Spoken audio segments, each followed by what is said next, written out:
जब जीव को मनुष्य शरीर में जन्म लेना होता है तो प्रकृति में वर्षा के साथ आता है, प्रकृति में वर्षा के साथ आया और फसल में मूली, गाजर, गेहूं, अन्न, इनमें वो जीव प्रवेश करता है और उसे माता पिता दोनों पाते हैं। तो सप्तम धातु वीर के रूप में परिणित होता है जीव।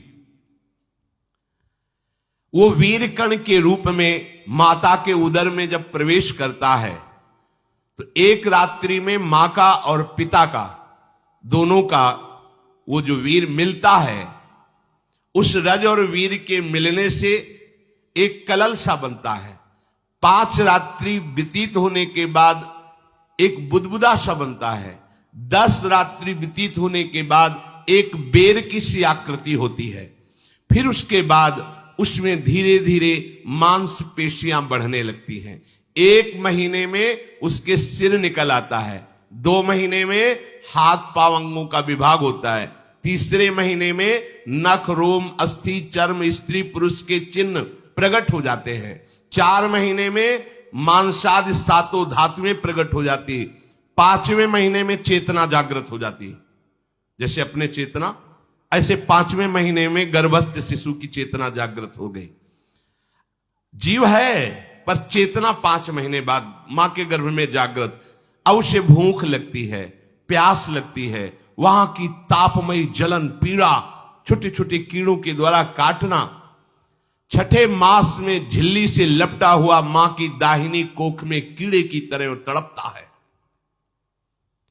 उस समय माता को कड़वे और खट्टे पानी की लालसा होती है, जिससे उसके अंगों में जाकर भयंकर जलन होती है। यह है भोग। वो कृमि कीड़े की तरह तड़पता है। मलमूत्र के गड्ढे में बीच में झिल्ली में बंधा हुआ वो जीवात्मा सुकुमार तो होता है, वहां के कीड़े उसे नोचते हैं छोटे छोटे, वो तड़पता है। माता प्रसन्न होती कि जब बच्चा हिलता है, बोले है उसकी दुर्गति हो रही, वहां भयंकर कष्ट पा रहा है। ऐसा क्लेश होता है कि क्षण क्षण में बेहोश होता रहता है। माता के खाए हुए कड़वे, तीखे, गरम, नमकीन, रूखे, खट्टे, यही पदार्थ पाने की इच्छा होती है माता, क्योंकि उसको भोग भोगना है। उसके कोमल शरीर में भयानक पीड़ा होती है जब माता ऐसे पदार्थ खाती है। गर्भाशय की झिल्ली में लिपटा हुआ, आंतों और मलमूत्र से घिरा हुआ सिर, पेट की और पीठ और गर्दन, ये कुंडलाकार ऐसे कंकण जैसा, ऐसी आकृति गर्भस्थ शिशु की होती है। पिंजड़े में बंद पक्षी के समान पराधीन, ना तो वो हिल डुल सकता है, ना बोल सकता है, बड़ा असमर्थ दुख को भोग रहा है। चेतना पूरी है। इसी समय भगवान द्रवित होकर उसे ज्ञान देते हैं, गर्भस्थ शिशु को, सबको। जे उसे ज्ञान होता है तो सैकड़ों जन्म के कुकर्मों से याद आते हैं, सैकड़ों जन्म के। ओहो, ये मेरे कर्म का ही फल, मैंने ऐसे कर्म किए इसलिए दुख भोग रहा हूं। बेचैन हो जाता है, कैसे निपट पाऊंगा, सैकड़ों जन्म के कर्म जमा है। अब महान अशांति उसके हृदय में, उस शरीर में भयंकर पीड़ा। कुंडलाकार शरीर है, हिल भी नहीं सकता है, बस कीड़े काटते हैं, बड़ी तड़पन, बड़ी जलन, भूख प्यास की जलन। अब एक और भयानक जलन हुई, उसे स्मरण हो जाता है कई जन्मों के, सैकड़ों जन्मों के पाप कर्मों का। 7वां महीना आरंभ हुआ कि ज्ञान का उन्मेष हो गया। अब प्रसूति वायु उसे चला रही है, तड़पता है वो। सप्त धातु में स्थूल शरीर से बंधा हुआ वो जीव भयभीत होकर के पुकारता है, अगर कोई भगवान है तो एक बार मुझे यहां से निकाल दे। वो विनय करता है भगवान से, कोई अगर भगवान है जिसने मुझे इस बंधन में डाला है, एक बार निकाल दे, यहां से जाके केवल भजन करूंगा। जीव कहता, जंतुरुवाच तस्योपशन्नमवितुम जगदिच्छयात् नाना तनोर्भुवि चलच्चरणारविंदम सोहम ब्रजामि शरणम रकुतो भयम में येने दृशी गतिरदर्श सतोनुरूपा। हे प्रभु, मैं बड़ा अधम हूं। ये ज्ञान भगवान की तरफ से गर्भस्थ शिशु को होता है। देखो, स्वयं वो इतना कष्ट पा रहा है, फिर जब आप गर्भ हत्या करते हैं तो आपका पाप कितना बड़ा होगा, सोचो। सब माताओं से विनय है, संयम से रहो, सावधान रहो। ये हत्या ऐसी नहीं कि तुम्हारे दान पुण्य से क्षमा हो जाएगी। ये जो भ्रूण हत्या है, गर्भ हत्या है, बहुत बड़ा पाप है। आप लोग अज्ञान के कारण इसको ध्यान नहीं देते, इसे खिलवाड़ समझते हो। कितना ज्ञान है। बेटी ही मां है, बेटी ही बहन है, बेटी ही पत्नी बनती है, बेटी ही किसी के जीवन को धारण करने वाली बनती है। और आपने गर्भ में देख लिया बेटी है, तुम स्वयं मां होकर उसका साथ दे रहे हो, उसका नष्ट करने के लिए। हमारी तो बात ही समझ में नहीं आती, क्या बुद्धि भ्रष्ट हो गई। अगर पुरुष का इतना महत्व है तो बेटियां ना हो तो तुम्हारी कौन सी गति होगी, सोचो जरा। जीना मुश्किल हो जाएगा तुम्हारा। तुम पुरुष किस काम के रह जाओगे। तुम्हारा अर्धांग काट दिया जाए तो तुम कैसे होगे। ये स्त्री स्वरूप अर्धांग है। जिस घर में मां बहन नहीं है, स्त्री स्वरूप नहीं, श्मशान जैसा वो होता है। ध्यान दीजिए, ये बहुत बड़ी गलती है जो अपनी बेटियों की हत्या करते हैं। और ये वो पाप है जो अक्षम्य अपराध है। स्त्री हत्या करना शास्त्रों में बहुत बड़ा पाप कहा गया है। फिर वो तो बच्चा है, बिल्कुल नहीं। जिनसे हो गया है, श्रीमद् भागवत का सप्ताह मूल संस्कृत से सुनो और भगवान से प्रायश्चित प्रार्थना करो कि हे नाथ, भूल से गलती हो गई, दूसरा कोई उपाय नहीं। ध्यान से समझ लीजिए, तुम्हारे भ्रूण हत्या गर्भ हत्या के पाप को नष्ट करने में एकमात्र श्रीमद् भागवत समर्थ है, दूसरा कोई नहीं।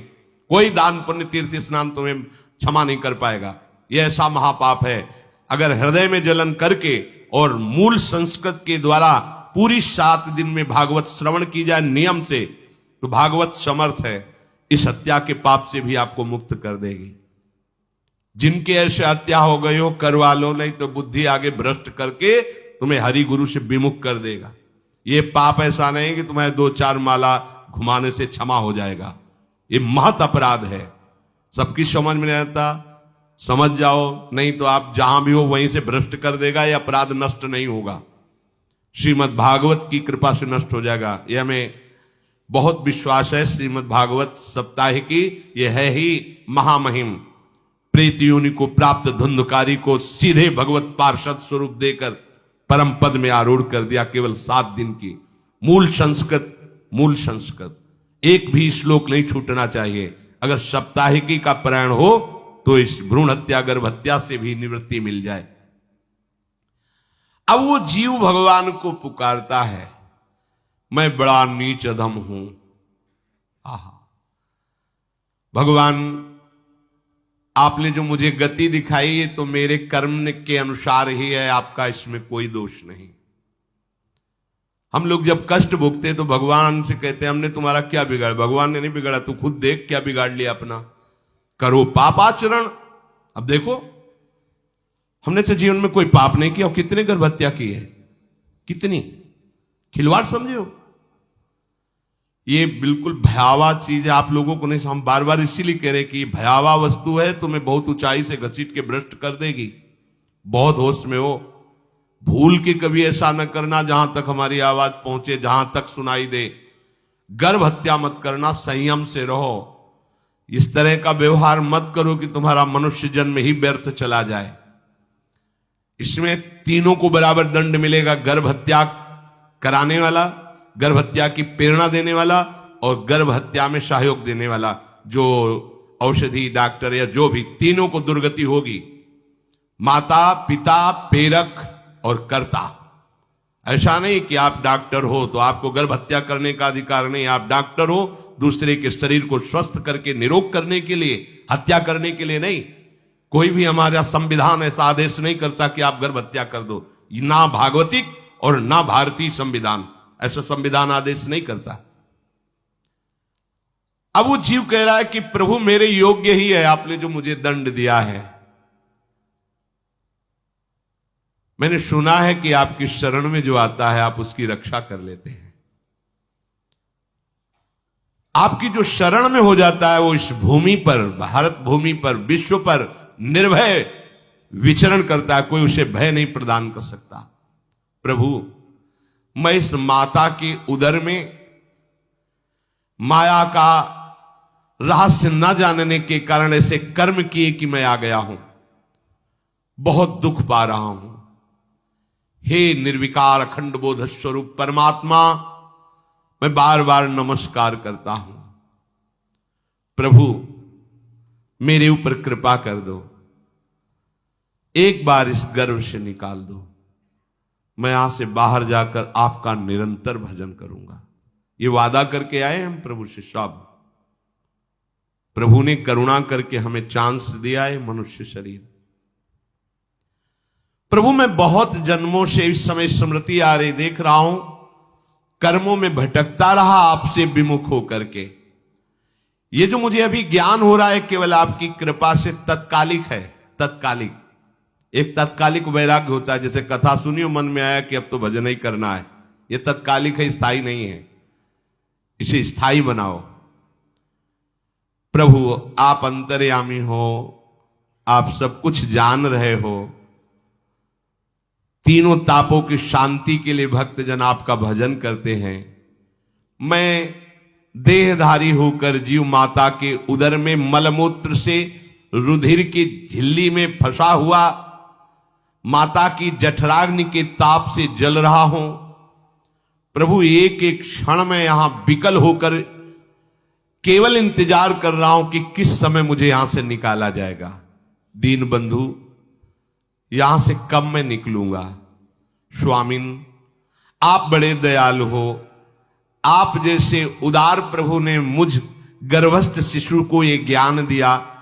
हे दीन बंधु आप अपनी कृपा से प्रसन्न हो जाइए। प्रभु एक बार निकाल दीजिए, मैं ऐसा भजन करूंगा कि दोबारा संसार के दुख में नहीं आऊंगा। कपिल भगवान कहते हैं, हे माता, वो गर्भस्थ बालक शिशु भगवान से प्रार्थना करता है, भगवान का आदेश होता है, तत्काल प्रसव वायु धक्का मारती है। जे ही प्रसव वायु धक्का मारती तो उसको ऐसा भयंकर कष्ट होता है, जैसा पीछे लिखा है कि जैसे जिंदा किसी की चमड़ी उतारी जाए, ऐसा मां के गर्भ से निकलते समय उसे कष्ट होता है। वो अत्यंत कष्ट से व्याकुल होता है। उसी समय उसका वो ज्ञान नष्ट हो जाता है जो भगवान ने दिया था। उस समय उसकी श्वास की गति रुक जाती, जैसे किसी का गला दबा दिया जाए तो कैसा लगेगा। ऐसे ही पूरी की पूरी भागवती की स्मृति नष्ट हो गई। होश आया तब देखा कि वो बाहर पड़ा हुआ है, माता के उस मलमूत्र में सना हुआ बिष्ठे की कीड़े की तरह। गर्भवास में जो दिव्य ज्ञान प्रकट हुआ था भगवान की कृपा से, वो सब नष्ट हो गया। भूमि परत भा ढाबर पानी, तिम जीवे माया लपटानी। चेतन आई तो रोने लगा। वो ज्ञान कहां गया, वो ज्ञानदाता कहां गया। वो कहता कहां कहां, बोले थाली बजाओ, बच्चा हुआ है। और वो तो रो रहा है कि कहां, वो ज्ञान कहां गया जिसके बल से मैं कह रहा था कि बाहर निकाल दो, मैं आपका भजन करूंगा। सब खत्म ज्ञान। जो लोग उसका अभिप्राय नहीं समझते, वो उत्सव मनाते हैं। बालक हुआ है, वो रो रहा है, वो कहां गया ज्ञान, कहां कहां कहां। छोटा बालक यही रोक कहता कहां। अभी जो ज्ञान उत्पन्न हुआ था, जो अभी भगवान का बोध हुआ था, वो कहां गया, कहां गया। घर परिवार के लोग उसका पालन पोषण करते रहते हैं, उसमें कोई निषेध करने की शक्ति नहीं हो रही। मच्छर काट रहा है, दुख हो रहा है, हटा नहीं सकता बालक। उस जीव को शिशु अवस्था में जब कपड़ों पे लिपेट कर इसे लिटाया जाता है, तो इतना कोमल त्वचा होती कि कपड़े भी उसको, जैसे खुजलाहट है, पीड़ा है या जलन है, बिल्कुल कोमल त्वचा होती, कुछ नहीं कर सकता हो, पर रो सकता है। ना खुजलाने की, ना करवट बदलने की, ना उठने की कोई सामर्थ्य नहीं। बड़ा कष्ट पाता है बाल्यावस्था में, क्योंकि त्वचा बड़ी कोमल होती, दास मच्छर आदि जीव उसको काटते हैं। गर्भावस्था का कोई ज्ञान नहीं रहा, सिर्फ रोना ही रोना रह रहा। इस प्रकार उसकी बाल्यावस्था कटी, कौमार अवस्था आई, पौगंड अवस्था, इनमें वो खिलवाड़ में फंस गया। जैसे जैसे बड़ा होता जाता, चेतना, गुनगुना, ये कार, ये प्लास्टिक के ऐसे, उनमें मगन है। देखो ना छोटे बच्चों को, अज्ञानवश इसकी ये अवस्था कट गई। बड़े भाग्यशाली ऐसे भी बच्चे हैं जो तुतला के बोलते, उनकी मैया कहती राधा बोलो, राधा। देखो ये सौभाग्य, प्रणाम है उन माताओं को जो अपने बच्चों को भगवान नाम बुलाती हैं कि आप बोलो, श्री हरिवंश बोलो, राधे राधे बोलो। धीरे धीरे उसकी युवावस्था पहुंची। इस समय उसके अंदर एक भूत सवार होता है, जवानी का भूत है, ये सबके सवार होता है। अगर मंत्र चल रहा है तो भूत नहीं चढ़ेगा, नाम चल रहा है तो भूत नहीं चढ़ेगा, नहीं तो भूत चढ़ जाता है। ये कुछ भी करवा सकता है भूत, भूत ही तो है ना। वैसे ही पंचभूत लिपट गए, ये ऊपर से जवानी का और भूत सवार हुआ तो जौवन ज्वर के ही नहीं बलकावा। जवानी में कोई भी ऐसा अपराध नहीं जो हो ना जाए। बड़ा भयानक इसमें स्वरूप होता है। इसमें केवल भोग, केवल भोग, एक ही दृष्टि रहती है, भोग भोगना। अज्ञानवश जब भोगों की प्राप्ति में बाधा पड़ती तो भयंकर वो क्रोध करता है, शोकाकुल होकर हिंसा कर बैठता है। जैसी घटनाएं सुनने को मिलती हैं, राक्षसी घटनाएं, ये भूत है जवानी का। जहां कामना में बाधा पहुंची, क्रोध, क्रोध में वो समझ नहीं पाता कि मेरे जैसा ही प्रिय शरीर उसका है जो मैं वर्ताव कर रहा हूं। सदेहेन मानेन वर्धमानेन मन्युना करोति विग्रहम कामी कामेष्वंताय चात्मनः। जैसे जैसे देह बढ़ता जाता है, पुष्ट होता जाता है, वैसे वैसे भोग वासना और अभिमान बढ़ता जाता है। वो काम परवश होकर अपना नाश करना शुरू कर देता है। यौवन, वो फिर खोटी बुद्धि वाला वैसे ही पाप करने लगता है जिन पापों के कारण उसकी दुर्गति हुई थी, नरक आदि की, और मां के गर्भ में आया था। देहाभिमानवश निरंतर मैं करूंगा, मैंने भोगा, मैं वो भोगूंगा। उसे ये ज्ञान नहीं रहता कि मैं वादा करके आया हूं कि भजन करूंगा और इस संसार से मुक्त हो जाऊंगा, भूल गया। इसी शरीर से उसको फिर भयंकर कष्ट भोगने पड़ेंगे। इसी का नाम संसार चक्र है। अगर कहीं उसे सत्संग मिल जाए, सन्मार्ग में चल दे, तो माया भेजती है दो प्रकार के लोग उनको भ्रष्ट करने के लिए।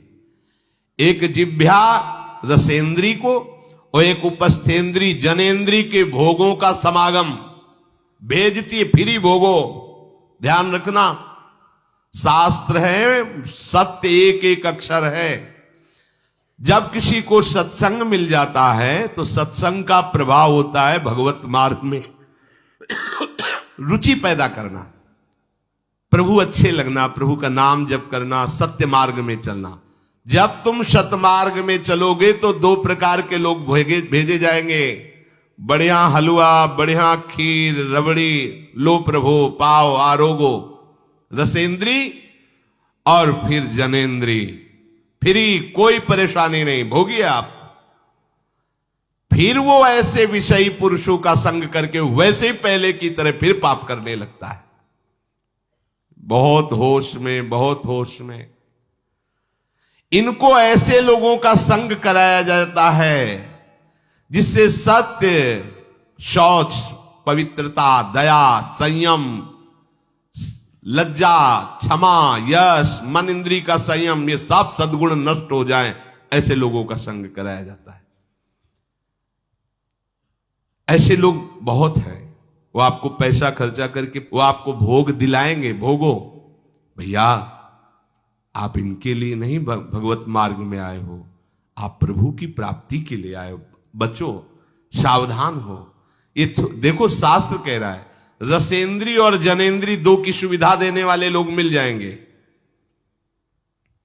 अत्यंत शोचनीय मूढ़ देहात्मदर्शी ऐसे असत पुरुषों का संग करके भ्रष्ट हो जाता है। अच्छा, वो आग लगा दिए, वो चल दिए, फिर नहीं देंगे। कुछ लोग ऐसे होते हैं कि 10 दिन अपने पैसे से आपको नशा करवाएंगे, फिर इसके बाद तुम्हें उनके पैरों में गिरना पड़ेगा, फिर मांगने से भी नहीं देंगे, पहले फिर ही देंगे। आदत बिगड़ गई।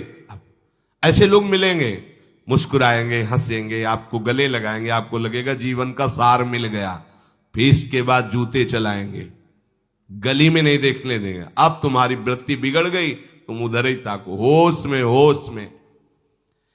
इस जीव को किसी और के संग से ऐसा बंधन, ऐसा मोह नहीं होता जैसा कामिनियों के संग से होता है। भगवान कपिल देव जी कह रहे हैं, न तथास्य भवेन्मोहो बंधश्चान्य प्रसंगतः योषित संज्ञात यथा पुरुषो यथा तत्संग संगता। कामी पुरुषों का, कामिनियों का संग जैसा परमार्थ भ्रष्ट करता है, वैसा और किसी से नहीं हो सकता।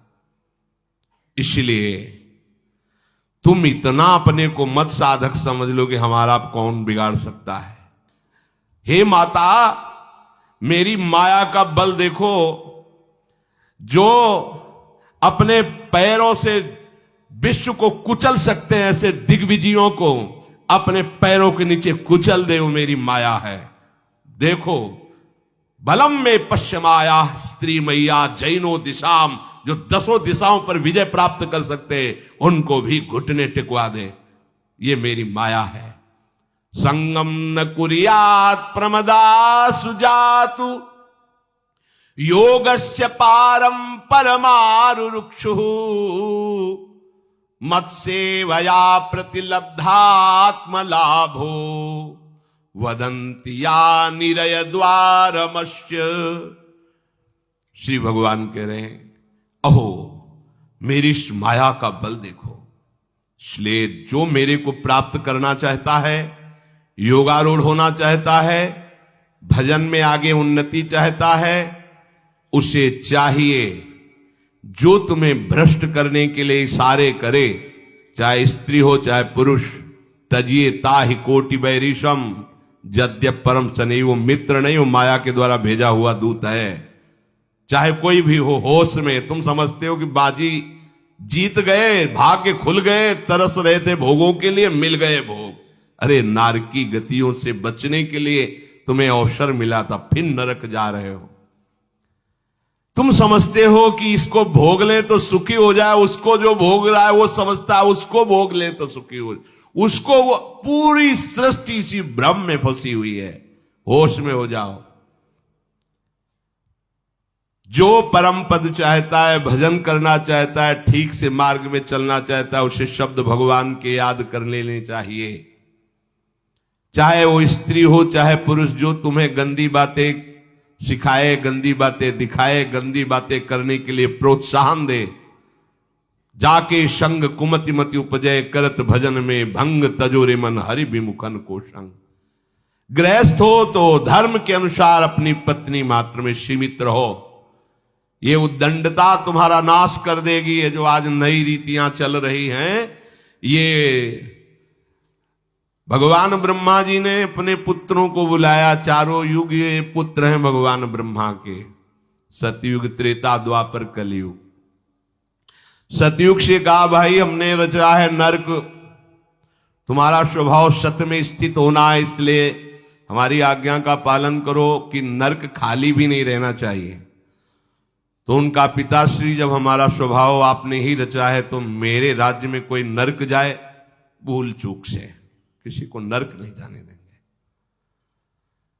त्रेता से कहा तो उन्होंने कहा कोशिश करेंगे अपने बड़े भाई का अनुगमन करने की। द्वापर से कहा तो उन्होंने कहा कोशिश करेंगे आपकी आज्ञा का पालन करने की। समझना। लेकिन जब कलयुग आया तो मुस्कुरा के बोला, पिताश्री जैसे बड़े भैया ने कहा मेरे राज्य में कोई नरक मेरी जानकारी में नहीं जा पाएगा, ऐसे ही मेरे राज्य में कोई स्वर्ग या परम पद मेरी जानकारी में नहीं जा पाएगा। मैं सीधे हाउसफुल करूंगा नरक। देख लो ना, शराब पीना, व्यभिचार करना, जुआ खेलना, चोरी करना, हिंसा करना, इसके प्रधान स्थान है। ब्रह्मा जी से कहा आप चिंता मत करो, जैसे बड़े भैया कहते हैं कि हमारे राज्य में कोई नरक नहीं जाएगा, ऐसे हम आपको वचन देते हैं अगर हमारी दृष्टि पड़ी तो न स्वर्ग जाने देंगे न परम पद में जाने देंगे। तभी महाप्रभु कहते पाए जान जगत में सब जन कपटी कुटिल कलयुगी टंचू। कलयुग ने सबको देख रखा है, सबको अधीन कर रखा है। अगर बच सकते हो तो एक हरिनाम है, राधा नाम है, जो कलयुग का प्रभाव नहीं पड़ने देगा। इसलिए होश में, चाहे वो पुरुष हो या स्त्री हो, रिश्तेदार हो, नातेदार हो, कोई हो, जिसके संग से भोग वासना बढ़े, भगवत विमुक्ता हो, दूरी बना लो, तत्काल दूरी बना लो। वो मित्र नहीं, वो भारी दुश्मन है, जो तुम्हें फिर वही दुर्गति में ले जाएगा जो गर्भ में वादा किया वो नहीं कर पाओगे। भगवान कह रहे मैं इसलिए मना कर रहा हूं कि ये खुला हुआ नरक का द्वार है। वदंती या निरय द्वारमस्य, निरय माने नरक का द्वार, अस्य माने ये भोग विलासिता खुला हुआ नरक का द्वार है। इसका भाव यह है कि इसमें सुख तो है नहीं, सुख भासता है। भासना और है में अंतर है। जैसे रेत में हम देखते हैं सूर्य की किरणें पड़ने पर निर्मल जल भासता है, और प्यास के कारण हम दौड़े तो वहां बालू ही मिलेगी, फिर आगे भासता है, फिर भागे तो फिर भागने से प्यास बढ़ती जाती है, पानी मिलता नहीं। ऐसे ही परस्पर आकर्षण में सुख भासता है, होता नहीं। जब हम उसको स्वीकार कर लेते हैं तो एक मन में उदासी आती कि यहां वो तो मिला नहीं जो चाह रहे थे, तो वो दूसरा दिखाता है, वो आगे, वो उधर गया, तो फिर वो पूरा जीवन नष्ट हो जाता है। और मिला नहीं क्योंकि है नहीं, भासता है, सुख भासता है नहीं। प्रभु में सुख भासता नहीं, प्रभु में सुख है, भासता नहीं है। इसलिए जो भासता में लगे वो प्रभु में नहीं लग पाते, क्योंकि यहां भासता नहीं है, वहां भास रहा है, और है नहीं। यहां है, भास नहीं रहा है तो है का परिचय नहीं है, इसलिए वो यहां लग। और जो लग गया तो नाच नाच के मीरा जी कहती पायो जी पायो मैंने राम रतन धन पायो। पति है। प्रथम रात्रि में मीरा जी ने राणा साहब से कहा कि आप हमारी बात शायद समझ सकते हो, आप हमें स्पर्श मत करना। मैंने सुहाग गिरधर के नाम का भरा है, मैं तुम्हारी पत्नी नहीं हूं।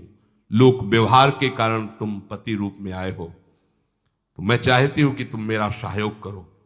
मैं एक पतिव्रता हूं गिरधर की। मेरे तो गिरधर गोपाल बैठे थे एक ही सैया में, उतर के चरणों में बैठ गए। मीरा जी के चरण पकड़े के हो भाग्य, मुझे ऐसे सौभाग्य मिला कि आपका पति होने का।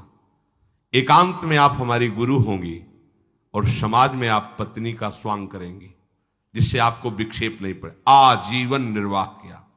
एकांत में गुरुवत मीरा जी के प्रति व्यवहार करते राणा साहब, और व्यवहार में मीरा जी पत्नी जैसा व्यवहार में बाहर, अंतर में ऐसी सदगति हुई राणा की जो बड़े बड़े योगियों को दुर्लभ है। वो मीरा जी जीवन में कभी भी किसी भोग को स्वीकार नहीं किया। गिरधर के रंग राची, सब भोग चरणों में लुट रहे थे। सोचिए, राज परिवार में ब्याही गई, क्या था?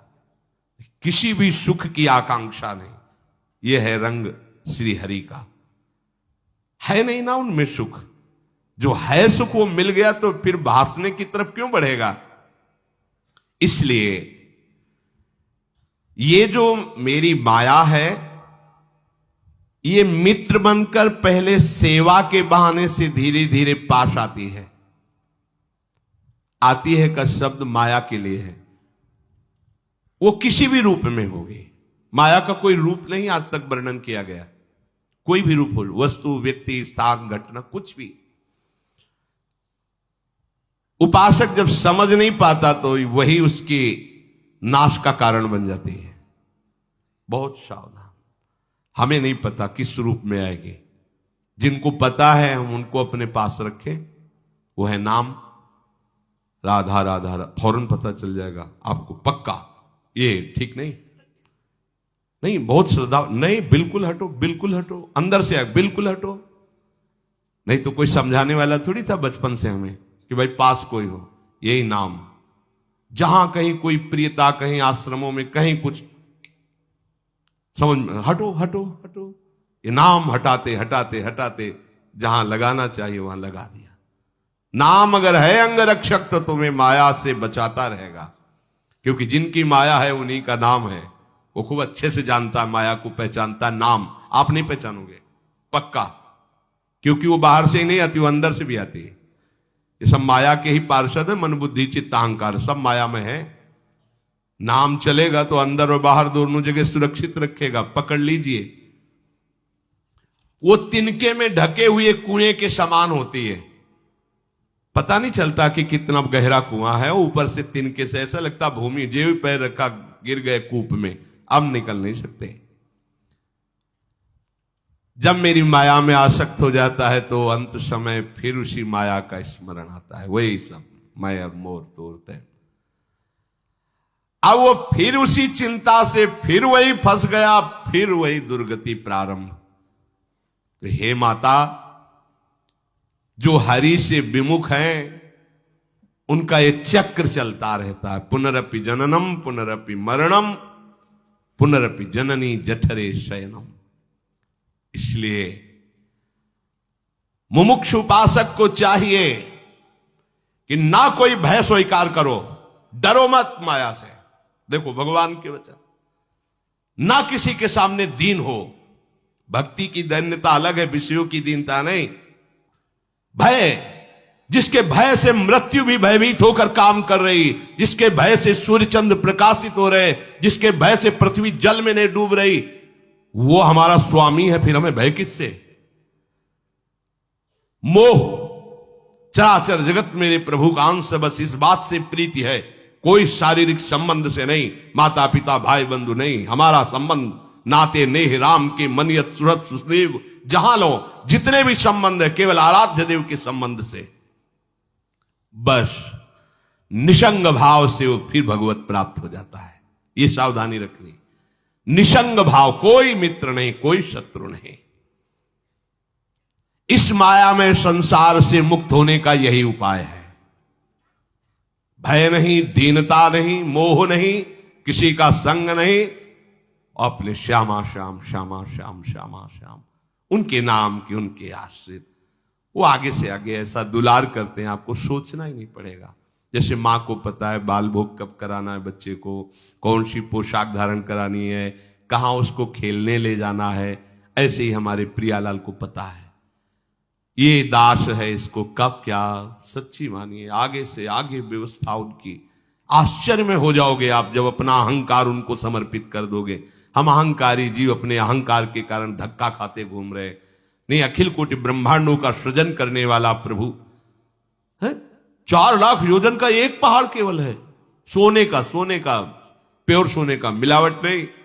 4 लाख योजन, एक योजन 4 कोस, एक कोस 3 किलोमीटर।